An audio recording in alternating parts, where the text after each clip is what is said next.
House of the Dragons, the penultimate episode. Episode 9 is here, and we only have one episode left. God, next week cannot come enough. Hi guys, thank you so much for clicking on this. My name is Zach, and if you're new here, make sure to hit that like and subscribe button, because I love talking movies, TV, and all sorts of geeky content. So if you're kind of like the same way as me, this is the right place for you. Make sure to leave your thoughts as well on House of the Dragons, episode 9, The Green Council. And again, this is the penultimate episode. We only have one episode left after this. And this was an episode that was a little bit more quieter than I personally expected, but it makes me go as far as to say I think the finale is going to be a big, bombastic episode. And this is coming from not even watching the preview. I try not to watch the preview after each and every episode because I just want to be completely surprised when I go into the next one, but that is what I'm starting to think. And particularly when you look at this episode, no Daemon, no Rhaenyra, none of that. This is very much exactly right after the death of Viserys. How does the king, how does all this scheming finally come along? And he's rolling in his grave because all of this drama that's going to happen is from one misunderstanding of Queen Alicent. And what this episode truly shows right off the bat is how Queen Alicent and her father, Sir Otto, have two different ideas of how this should go.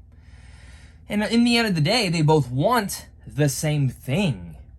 But the way that they're going about scheming, like even seeing how Alicent sends her son Aemon and Kristen to go off and find the son of Aegon, and then Otto sends another soldier to go find Aegon. It's very fascinating to see how they're able to do this. We also finally got to see Mysaria back.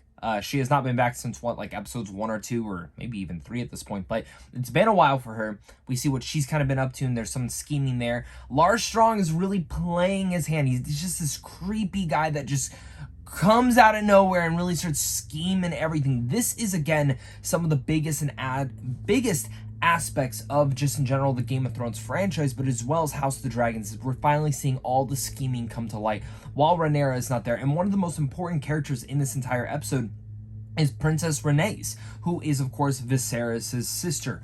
And for me, seeing the aftermath of what she does at the very end of this kind of just settles that, yep, next week's going to cause a lot of drama. And I wouldn't be surprised if next week, that is when Rhaenyra and of course Daemon really start to get involved with this. And it was a risk to not have him in this episode, but this is an episode that delightfully moves through each and every sequence, so that way they can establish exactly what is going on.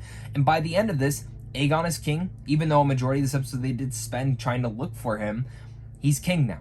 And I think he kind of embraces that once he hears people actually cheering for him. And he kind of looks and sees, and just looking at his face, I just go, this guy looks like another Joffrey to me personally. So I already instantly don't like him.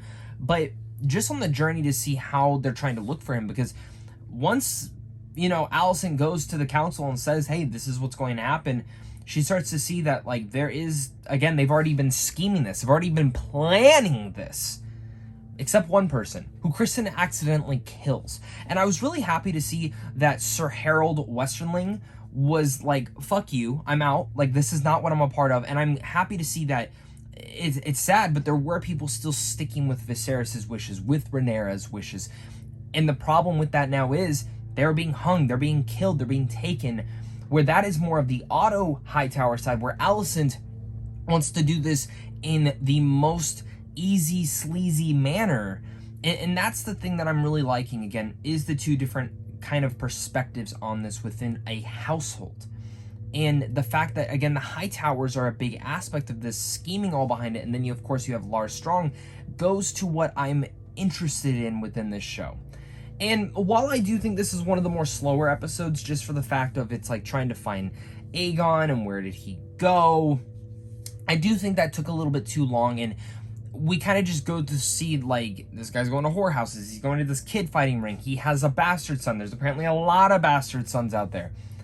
This goes as far to show that Aegon maybe is not the perfect person in the world, and I think it paints a picture of who this person is, to the point where reality is Rhaenyra should be the heir. Rhaenyra would be a very good leader inside this whole thing, and Alicent does still have, some hopeful friendship and love for her, even with all the shit that's kind of gone down between them. So next week, I don't know what to expect. I have no idea what to anticipate and what to really think about when it comes down to these characters and what I personally think will happen.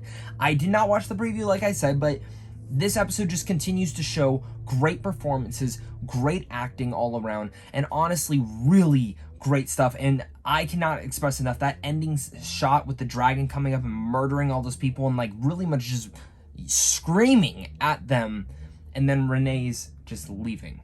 Again, she's probably going over to Rhaenyra to tell her what's been going on because they kept this all secret, but there is a secret organization kind of widowing and leaking stuff from the keep. And again, very fascinating to see where this all goes. And I think as a resolution episode coming off the death of Viserys, this is a very important episode to have. I just wish the show was longer. Like, it's gonna suck that next week's the finale. I'm interested to see where that ends and then where it takes us next into season 2. But that is my thoughts on House of the Dragons episode 9. Thank you so much again for watching this, guys. Make sure to hit that like, subscribe button, comment down below your guys' thoughts, and of course, until next time, stay classy.